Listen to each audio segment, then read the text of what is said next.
Where? Yeah, so quarter. Three-fourths really.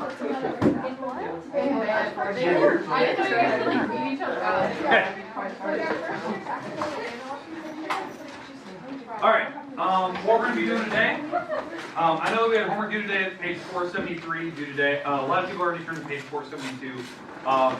Just at some point today, make sure we're getting that wrapped up. You might have a little bit of time maybe at the end of class day if you need to put your name or finish maybe one or two rounds on that. Today we're just going to do a couple light notes. That's it. I know we got like 26 minutes in here.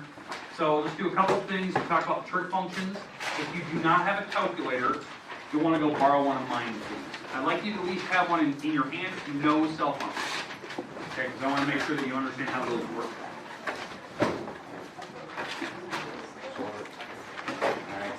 What? How do you do it? Every single day.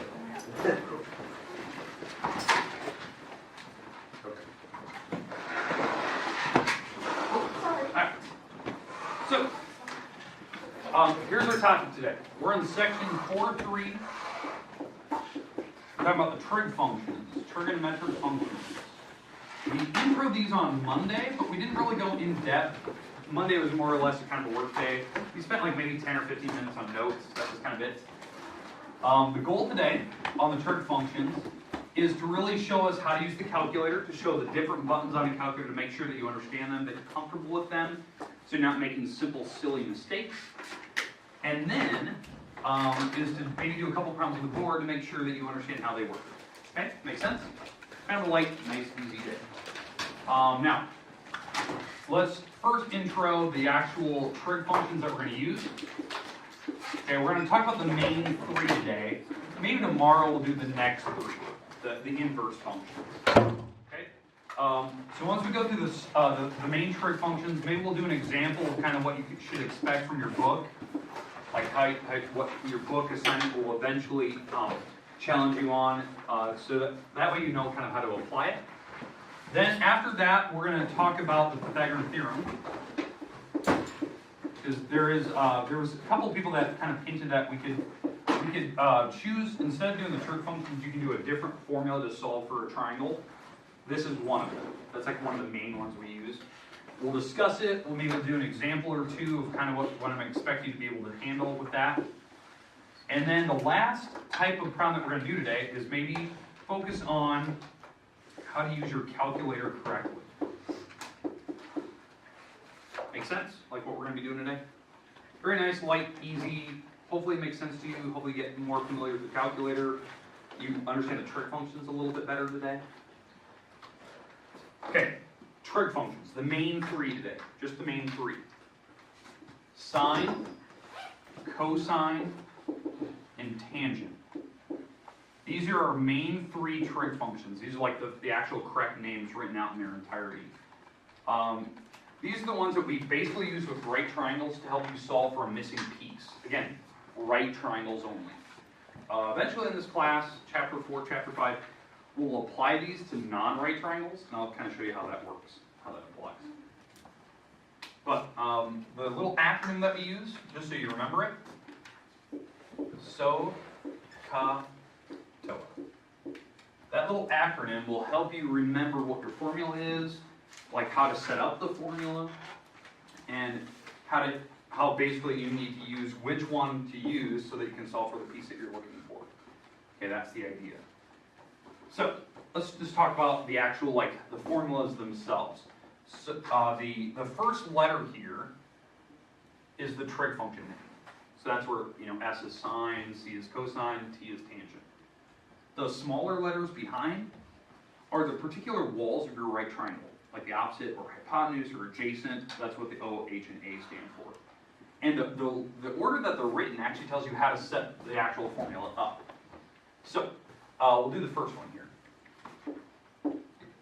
The trig function is sine, and usually after we do sine, we always put an angle behind it. So it's sine of an angle.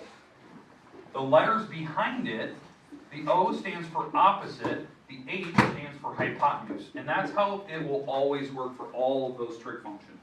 The middle letter, like on this one, the O, will be the top of the fraction. This will be the bottom. That's how they all work. And again, it really actually matters where your angle is. So if we have a right triangle here, so here's my right triangle, it actually matters where your angle is at. Not the 90-degree marker, I'm talking about like where theta is at. Because if theta is up here, now the opposite and adjacent are in different spots, as opposed to down here. Typically, most people are, I think, are more comfortable with theta being right there on the bottom. That's where most people are comfortable with it. But again, it can be anywhere. This is the hypotenuse wall. Hypotenuse. It's always the longest wall of your right triangle. It's the one across from 90. Should be the biggest. It's the biggest number of your right triangle. What would this wall be called? Yeah, opposite. It's the opposite side of the picture from your angle. And again, it matters where that angle sits. So if, you know, the theta was on the top, up here, the opposite would be down here, across the picture. And then this would make the last one that's left. This is the adjacent wall. Like where theta is? They will, for most of the homework problems in this first couple sections, they'll always put theta in the picture for you. They'll kind of tell you where it's at. Yeah, later on, like, what is it, 5th section, maybe 6th, they'll no theta in there anymore, and now you get to kind of pick what angle you want. Okay. All right. But again, it matters where theta sits, so that's kind of the big idea. Any questions with the setup? Now, how this works and how you use your calculator. It matters which trig function you pick. So if you're picking cosine, you know, you're using these two. If you're picking tangent, you're using these two figures. But on this formula, only one number can be missing out of the 3. There's 3 numbers there. There's the angle, the opposite wall, and the hypotenuse. If one number is missing, you can solve for it. That's the idea. If there's 2 numbers missing, you can't use that function. You can't use that formula. That's the idea. So I'll give you kind of the options. Right now, I need an angle. We're going to do the ones with angles first today. So somebody give me a random number for these. 46. 46? Okay. I heard another one. Sorry, 65. Right. So we'll pick that. Maybe that'll be my next example. Okay. So 46.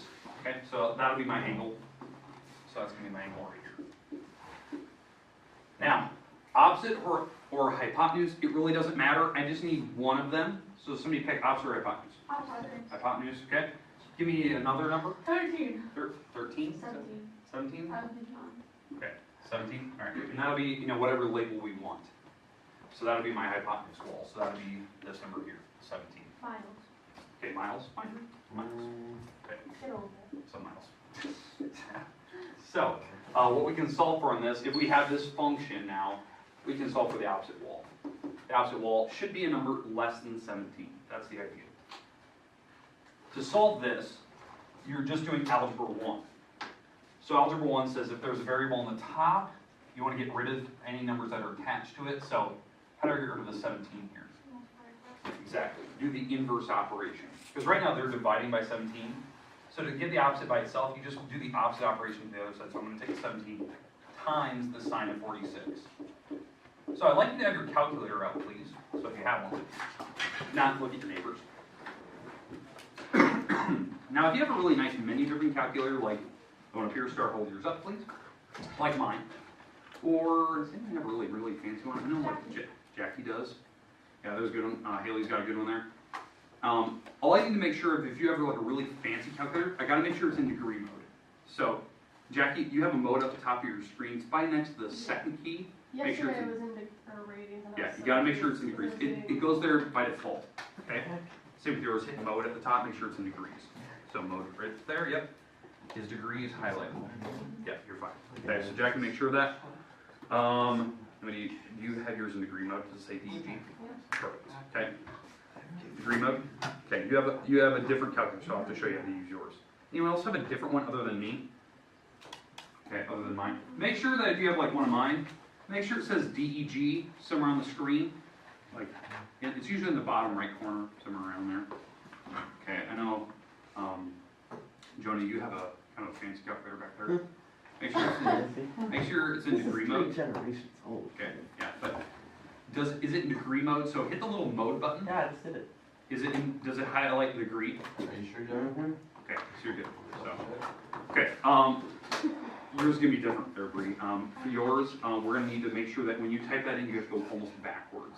Because yours is not menu driven. So, yeah, so type in 46 sine, then type times 17. Everyone else, you can type it exactly how you see it, and then just hit enter.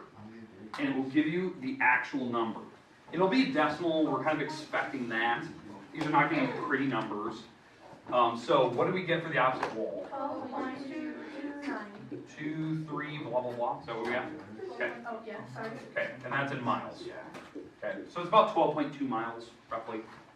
I think your book will ask you to go about 2 or 3 decimal places. I usually go more the better. I know that seems weird. I usually go about 3 or 4. The reason why I have to go about 3 or 4, it guarantees that everyone has the same answer. Especially when we start doing some really weird calculations. Okay, are we good with the 12.23 number? Did everyone get that? Did anyone not? Yeah? Okay, all right. Just making sure everyone's calculator is working, that you know how to type it correctly. I know it seems silly. This is what, the 3rd year you've probably seen this. I want to make sure we're doing it. This is huge. This is a big deal for max testing and ACTs. If you don't get this stuff right, a majority of that test is a nightmare, because this is a lot of it. So we just, simple stuff. I know that seems silly, but it's nice that we can get that. Okay, so that's the opposite wall, so that's the 12.23. Now, there is another way to find the adjacent wall. You can do the other trig functions, any of them really, or you can do the Pythagorean theorem, which we're going to go into in a little bit.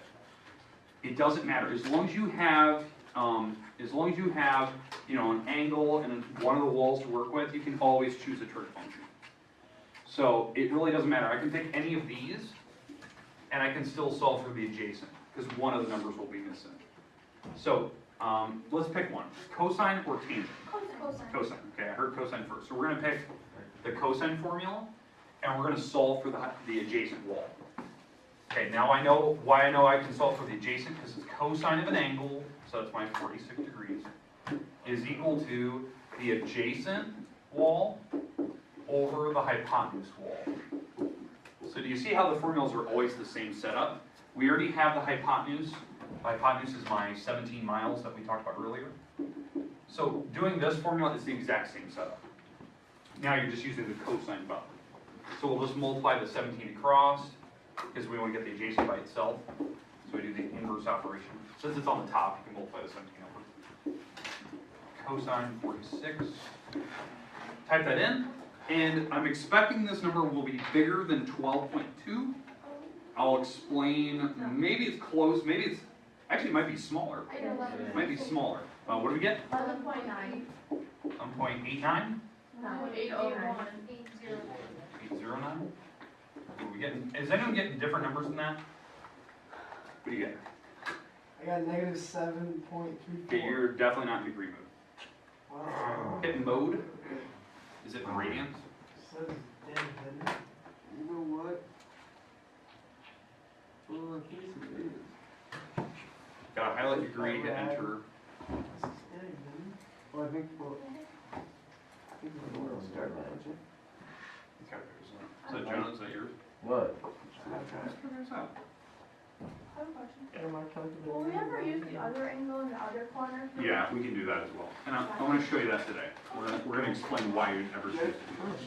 Okay. We good? Okay, alright. Everyone get 11.809? Even, Bree, did you get it in yours? Okay, just making sure, because I know yours is kind of different than anyone else's. Alright, now, I had a really good question. Cassie asked, would we ever want to use the other angle? Yes, you definitely would. And I want to explain today why. This is actually the perfect bridge why I want to go into it. You could have picked any trig function to solve for the adjacent. Any of them would have worked. Because you had, one of the walls, you had the opposite, you had the hypotenuse wall, you had an angle. But why would you ever choose the other angle? The other angle, by the way, is what, 44 degrees? Okay, and that's why I knew, just think about it for just a couple seconds, why this was going to be the smallest wall. It was opposite the smallest angle. Why it was going to be 11. It was going to be close. Okay? Why I never choose to do the 44 is because I always want my functions to work out like this, nice and pretty. Where you just take the bottom number and you multiply it across. Like the 17 multiplied across. Why I'd ever choose that? Because if you pick TOA, let's say instead of doing cosine, You picked tangent. Now, tangent's this one, by the way. This is the formula I would have used. So tangent of your angle is the opposite O, that's opposite over the adjacent. And so we had, you know, if we were solving for the adjacent wall, like this wall we were missing, we knew the opposite wall was the 12.23. Okay, that was what we had. And you see how this is weird, because the adjacent's on the bottom, right? It's not normal, because I don't want to multiply the adjacent across. That seems silly. That's when you choose to use the other angle, and it would make everything work out nice and pretty. Because if I chose, instead of doing the 46 degrees, if I chose the 44 here, and I chose tangent, the 44, this would have been the opposite wall, which is the wall I was trying to find here. That's the wall I'm missing. That would have been the wall I'm missing. And the adjacent wall to 44 is actually this one, the 12.23. Do you see how like the labels change? Opposite and adjacent change depending on what angle you pick. So I'm actually finding the wall on the bottom, which is this wall, which we said earlier was the adjacent wall because we picked the 46. But if I pick the 44, now I'm missing the opposite wall. And you see that now we're back to a simple formula again. That I can multiply the 12.23 over. This will give me the same number. So type it in your calculator. Just to prove the point, it would give you the same number. So 12.23, tangent 44,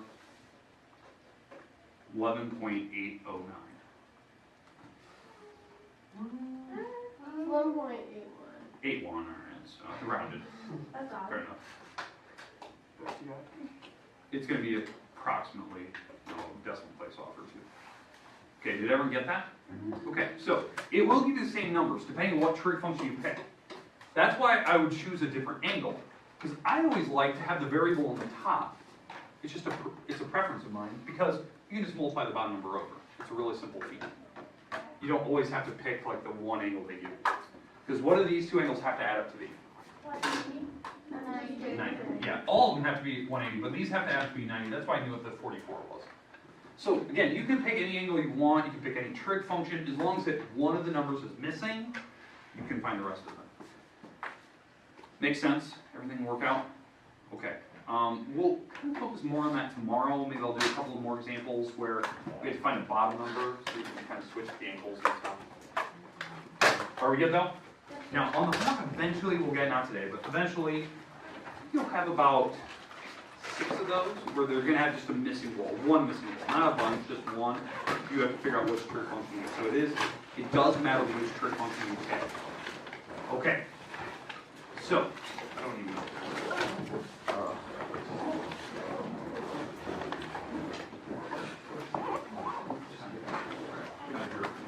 Okay, so I got a little bit of time. All right. Now,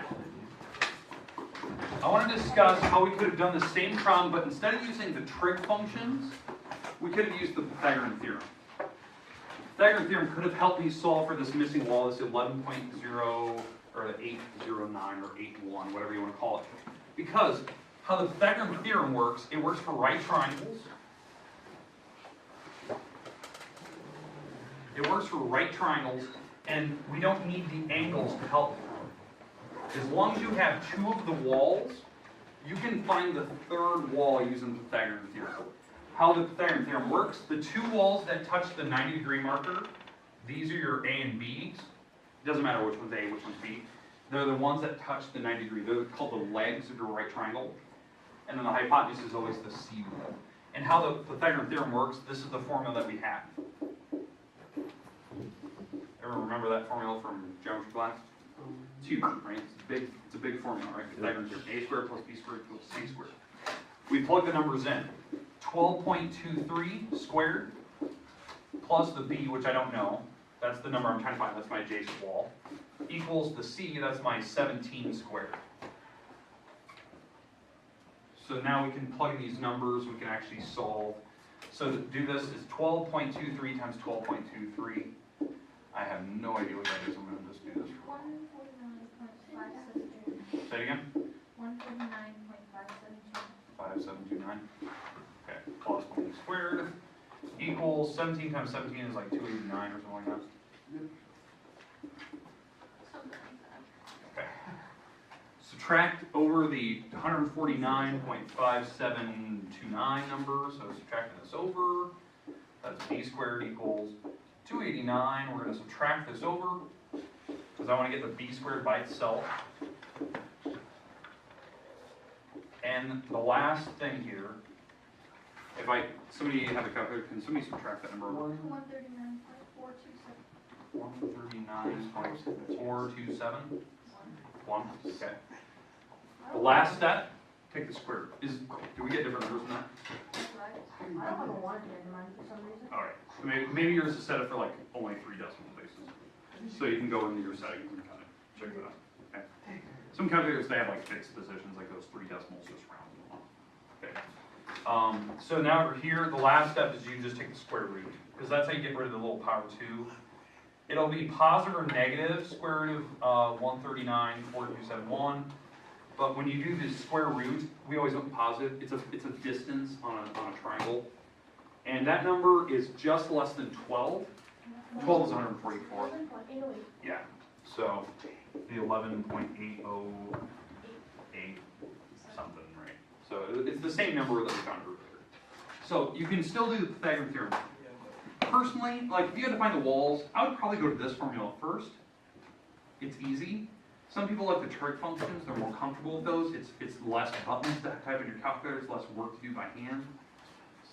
But you see that it will give you roughly the same number. Okay. So I just thought that was interesting. I wanted to show you that just so we know kind of where we can go from there. The last thing today, this is the absolute last thing. I want to teach you a new button on your calculator. You've probably seen it before, you know how to use it. I want to recap what it is. Okay, what we're going to do here is we're going to find an angle in the triangle. An angle in here. And we're going to be missing just that. So, for instance, if I'm missing this angle right here, and I have certain walls are like, let's say 3 and 4. Right? It's a right triangle, I have a 3 and a 4. But I'm missing the angle. This is where you're going to use a certain button on your calculator to help you out. Okay, so this is the last thing I want to cover today.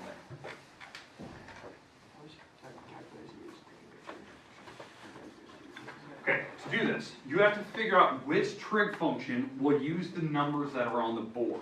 So this is my angle. So what side is this called? Opposite. It's the opposite, okay. What side is this called? Adjacent. So you can kind of figure out which of the 3 trig functions I should be using. One of these 3 that uses the opposite and adjacent. Probably be total. Total. Okay, total. So tangent of some random angle, that's theta, is opposite over adjacent. What I'd like you to do right now, take 3 divided by 4. Everyone knows what 3 divided by 4 is, or hopefully you do. Is 0.75, 75%. All right, now to solve this, to find your angle, this is the new button on your calculator. It's kind of like, it's an inverse trig function. This is how I think of it. You're gonna take the tangent to the other side, and when you do that, this is the button you are seeking out on your calculator. It's tangent -1 button. To get that on your calculator, most people have to hit the little like shift button or second. Type in tangent. So again, you have to hit the little second button on your calculator, then find tangent button, because above it will be the tangent -1 in a like italics or in a different color.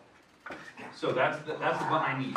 I think for Bree, you have to type in the number first, then hit shift tangent, because that's you have to go backwards. So, and when you type in the 0.75 in here and you hit enter, what this will do is it will give you your angle in degrees.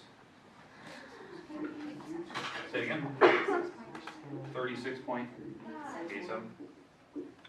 That's what those little buttons are. The little tangent to the -1, sine to the -1, cosine -1. We use those buttons on a calculator to find angles.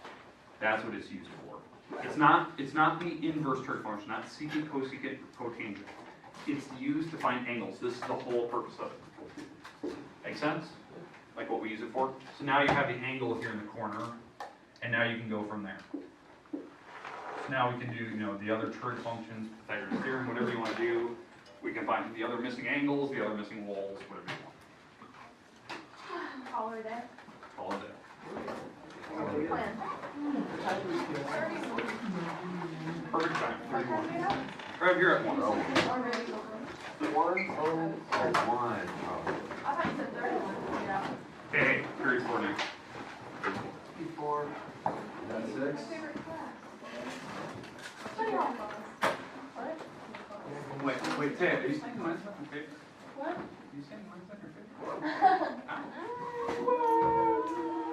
Yeah, you're putting words in my mouth. I didn't say that. I need to go ahead. I know. Eric said give me a key. I'm gonna tell Eric to give me a key. You got a big already. You got a big. Not every day. Take his keys. Yeah, make a mold of it. No, you can just go to Ace and go take Yeah, it. exactly. That's more complex. No. Really? Have you done it before? Remove your car keys? Yeah. Why don't we just make a copy if we don't get the chip in? Yeah, yeah. Are you mad that I make that joke? Somewhere not allowed? I just say whatever. How's your day?